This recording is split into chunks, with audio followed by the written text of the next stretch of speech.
Mark Carney says to Donald Trump, he's talked to the owners of Canada. We're not for sale. Yes, my friends, we are not for sale. And guess what? It is cottage season coming up. You may want to buy a cottage. All this and more with our good friend and mortgage broker, Mr. Dion Beg, right after this.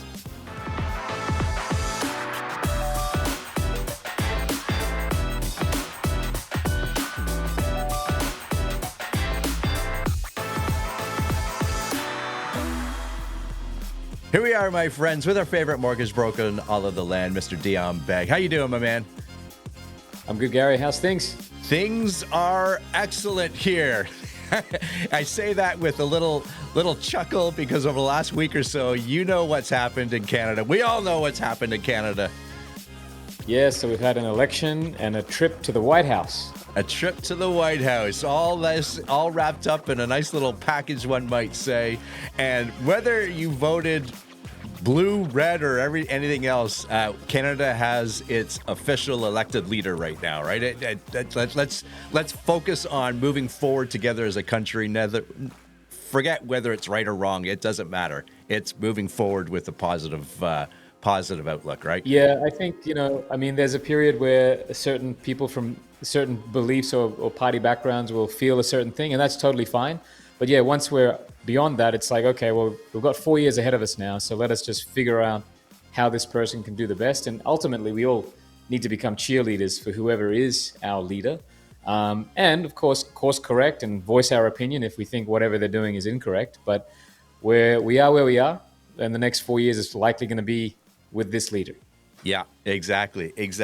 And I gotta say, I don't mind saying this. The trip to the White House yesterday, in my little humble opinion here, in my little slice of Canada, from the outside looking in, at least what we saw on the news and everything else, I think it was a success from Canada's perspective. Yeah, I think so. I think, I don't know, the analogy that comes to mind is that Mark Carney went in there and just sort of stuck his head in his turtle shell and just sort of made sure that things didn't blow up for him or for the country that he was representing, keeping the peace, but still sort of putting forward the notion that, yeah, Canada's not for sale. Yeah, we were chatting about this offline, my friends, and one of the things when you're talking to, whether it's a crowd of one or a crowd of many, you've got to know who your audience is and understand what.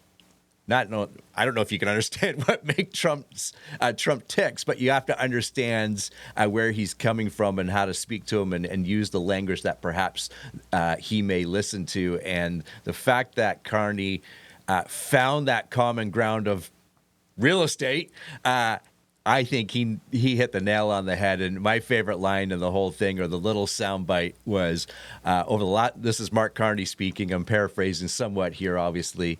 Over the last couple of months of campaigning, I've talked to the owners of Canada, and Canada is not for sale. I thought that was just a magical line, because he did a couple of things. I think, Dion, is he talked to Trump in terms that he would understand, obviously being a real estate developer himself, and validated Canadians with in a respectful way to Donald Trump and the administration there. Yeah. Yeah, when I see stuff like this, and where the stakes are so high, I always wonder if they have some coaching or training from like psychologists or somebody like that. Like, how do you appeal to the other side? And it's not just negotiation, but it's also personalities and egos, and those are things that you have to sort of tiptoe around and make sure that you can get your point across, but not trigger something in that other person who could really. And you've seen Trump triggered before, and he can just fly off the handle, and that could be the end of it, right? So to be able to still put forward your position without triggering him into losing face or losing his position, that I think was the key.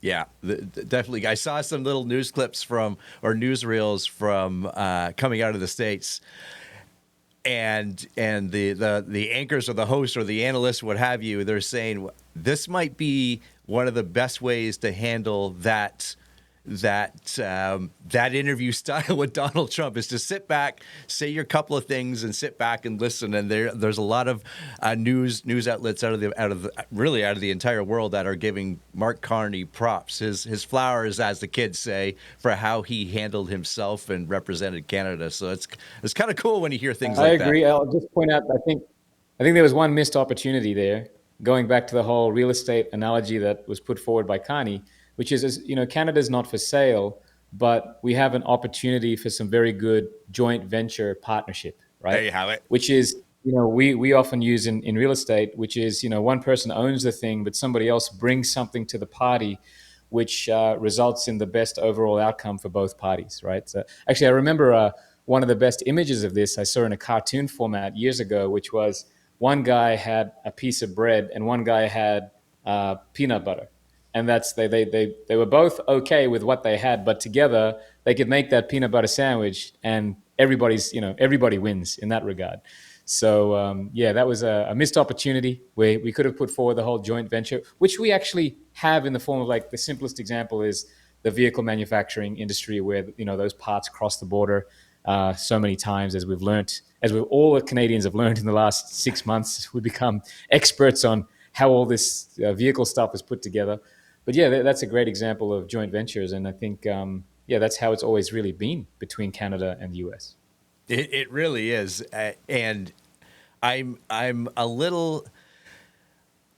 I'll use the word cautiously excited over the next few months to see how this all unfolds. You know, joint ventures like this and how you explained it typically provides that win-win, and I know that's obviously what both countries are looking for, and some stability moving forward for both nations. And in fact, and of course, Canada, yes, we want stability here, and it'll be nice to kind of put this behind us for a while and focus on other things other than this, right? Yeah, it's very hard to move forward when you don't know what tomorrow brings in terms of trade relations. So hopefully we're back to normal, whatever that is in Yeah. today's world. Back to normal. We've Yeah. heard some things already come out of the Carney office. Less immigration, focusing on more affordable housing, all the things that you and I like to talk about, and it helps all Canadians everywhere, that sort of thing. We can go deep on this, and there's many and more brighter people than at least me that'll talk about Mark Carney and Donald Trump and the elections here. Let's focus on what's going on, Dion, in the mortgage and the lending world from your perspective and how you see it.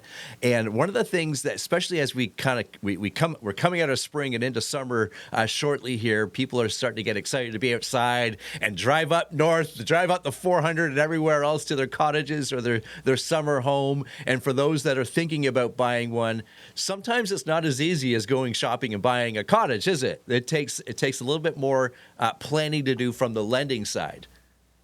Yeah, that's right. And I think, now is a good time to have this conversation coming into spring and then, summertime, when everybody's at the cottage. People start to think, oh, maybe should I or could I buy a cottage?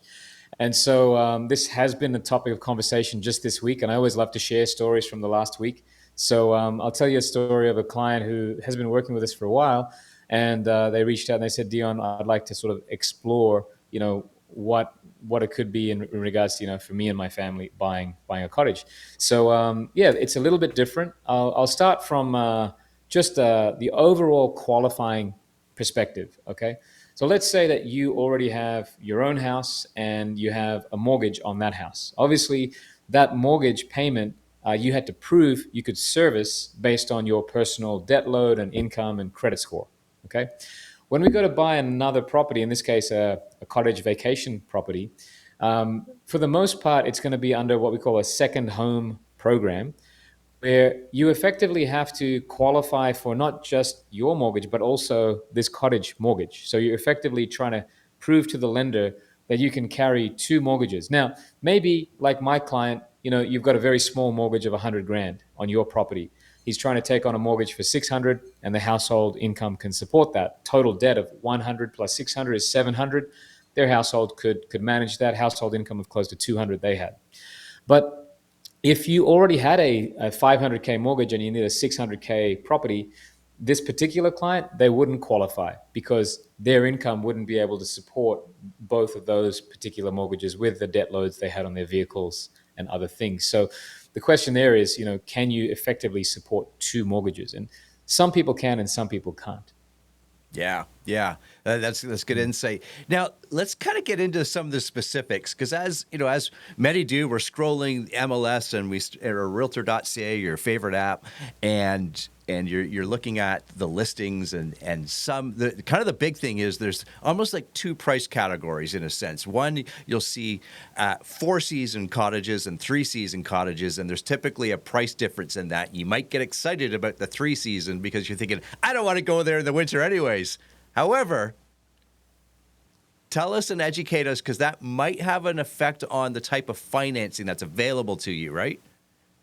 Yeah, that's correct. So first, let's just sort of get clear on the definition. So a 4-season cottage is a cottage that you can reside in the entire year, 12 months of the year. A 3-season cottage is one that is not livable in the months in the colder months, right? So in the winter months, because the property is not winterized, or the local municipality doesn't clear road access to the property. So you could have a winterized property, but if the municipality doesn't have snow clearing, because some of these, and you know this, Gary, they're all called county road this or fire route this. They're back roads, right? They're not really a priority for many municipalities, especially if the municipality believes that that's really just sort of a summertime location. So if you can't access the property, it's gonna cause problems for financing, depending on the lender and the type of product that we're trying to get. So if we're trying to get a regular conventional mortgage from a major bank where you're putting down more than 20% or more, then a 3-season cottage is fine. Once we're going to CMHC or insured mortgages, in many cases, we're going to need that cottage to be winterized and 4-season in order for the insurer to be able to provide insurance to lend on that property. So it does depend on what kind of product you're aiming for. But yeah, 3-season, 4-season, it does make a difference. And if you happen to own a cottage and you want it to be the most marketable on the market, then you might want to spend the 10 grand on winterizing the pipes or whatever the things that need to happen for the property to be 4-season. Yeah, yeah. Okay, going down that hole, the rabbit hole of, you know, kind of dotting the I's and crossing the T's. Water source, and we've got all sorts of different types of things here, whether it's well or municipal or right from the lake. How does Yes. that affect our financing? Yeah, this is a great question, and one that kind of catches a lot of people off guard because it's not a question that comes up when you're buying in a major city. But when you're buying in rural areas, where the water comes to the property or how you source your water is actually important. So if it's municipal water, there's no questions, you're fine. But for the most part, when you're in cottage country, you're getting your water from either the lake that your property is, close by to, or a well that has been dug on site, and then you're effectively getting water from that. Now, a lot of lenders, well, actually all lenders, will require confirmation of the safety of the drinkability of that water. And the terminology there is the potability of the water. And so when you're buying a property and let's say it has well water, you actually are required to take a sample of that water to the municipality, have them test it, and provide you with a certificate to confirm that the water on the property is drinkable and safe. Okay, and as it relates to directly from the well, maybe you've got directly from the lake.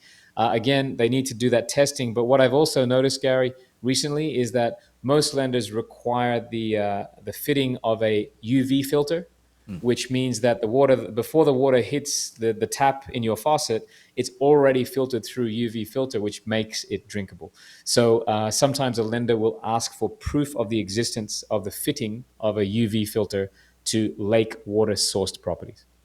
And all the things that Dion was just mentioning, if you live in the suburbs, the city, what have you, that this all might be brand new and foreign to you, and maybe terms you've never heard of. If you live on the outskirts or on property or any sort of acreage, this is all normal. Like, especially around York region, you get outside. I can think of where my parents live on a few acres. That's all stuff they've had for years. So it's nothing crazy or out of the blue or you've never heard of it before. These are practices that happen every day, and people, it just becomes a part of life, and having these sorts of water filtration systems, Yeah. that's normal. So don't be afraid about it, is my point, because they're everywhere. They're not in the city centers, because the municipality is already taking care of all that kind of stuff, right? My next question for this, and maybe this is where we kind of wrap it up, because this is the important one.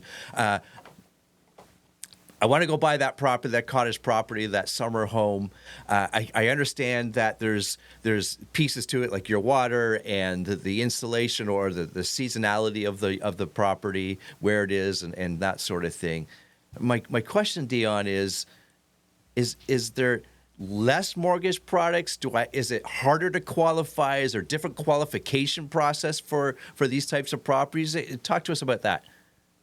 Okay, so no, it's quite widely available, but in terms of ability to qualify, I'll tell you this: on your principal residence, credit scores in sort of the mid to low 600s, we can still kind of get away with. When we're doing cottages, I find that this upper threshold of sort of 680 is more commonly expected, and that's because you're taking on two mortgages across two properties. You've got one on your place, you've got a new one on the next place, and they expect those people to be in a stronger financial position. Now, it's not technically written in that way, but I can tell you that if a client comes to me and they've got a credit score of 630 and they're trying to buy a cottage, I know things are going to be challenging. Understood. And I think this is where a lot of people perhaps they may not know the fact that that credit score has a huge effect on their future borrowing ability. And maybe in one of our next videos, Dion, we dive deeper into how the credit score and purchases and things like that affect that score, and where that lines up for everybody. Because I find we always need to circle back to that every so often, just for that reminder. Yeah, you bet. Happy to talk about it. Excellent. My friends, lots going on in the Canadian real estate landscape, but summer brings summer cottaging. And I know if you're like me, if you go anywhere, whether it's up to the cottage, a friend's cottage for the weekend, or you're traveling somewhere, you play the game. Could I live here? Could we live here? We all do it. And having a friend like Dion can certainly help that answer, because there's people that take action on it. Dion, how do people get a hold of you? Yeah, kangamortgage.ca or Instagram at the Dion Beg. There you have it, my friends. That's Dion Beg. I'm Gary McGowan. We'll see everybody in the next one. Bye for now.